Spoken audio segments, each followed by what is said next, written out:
යම රොයිනේ විතර ගොඩක් ගණන් කොහොමද දුන්නා? මේ ડોක්ටර් මෙයා මොකක්කම පේන්න තුරුවා ගිය මාසෙ මේනකොට දැන් මෙයා මේ දැන් පේනව නේද? ඔව්. දැන් මොකද පේන්නේ? දැන් මට උඹ රංගු මට අඳුරන කට්ටිය. මේ කට්ටිය අඳුරන මේ මොකක්ක පේන්නේ නැහැ. දැන් එක හැකට බිත්ති මල්ලල්ලා බිත්ති අල්ලන්න ආවේ ගිය මාසෙනකොට. ගියට විද්‍යුත් බිත්ති අල්ලන්න. මේ ප්‍රතිකාරය දැන් ලයිට් එළියෙන් උදේට පේන මොකොත් මේ පෙන්නේ නැහැ මේ. අද තනියෙන් දාවේ. මම යාළුවොත් එක තනියෙන් දෙන්න පුළුවන්. තනියෙන් ඉන්න දුන්නේ නැහැ තනියෙන්. තනියෙන් ඉන්න පුළුවන් දැන්. ඔව්.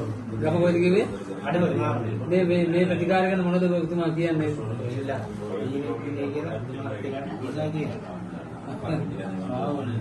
ත්‍යාගපුරේ මගේ දෙකයි ත්‍යාගනකම් මේක නෝජිරතිනම කලුගලකින් වතුර ගන්න ඔය වැඩක් කිව්වා. ඒ වෙනුම ගන්න. ඒ වෙනුම ගන්න එක කලුගලකින් වතුර ගන්නවා වගේ වැඩක් කිව්වා.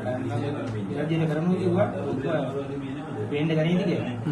පේන්නේ නැති වල කියලා තියෙන නේද? තේරුම හරියට පේන්නේ නැහැ. මේකෙත් ඒක වාටයක් දෙන්න. මේකට අතු ගමන් ගියා. පොඩක් අපේ නැතුව. දැන් මේක මගේ ඡායාව ලයිට් එකේ ඔක්කොම පේන්නේ. ඒ අර කලුගලෙන් වතුර ගන්නවා කිව්වා ඈ. මේක මේක තියෙනවා. අනිතෙන් ඕන වැඩක් කරගන්න. මම කියවා මයික් එක බලන එන. නාම මොකද්ද? නිරසන්. වයස? 50. ගම කිව්වේ? නිරසන් සමාන. ගම කිව්වේ? ගම? ගම ඊළඟට කඩන. අපි මේ විතර නියම පත්තරේට හරි අටින දෙයක් මේ තව කෙනෙක්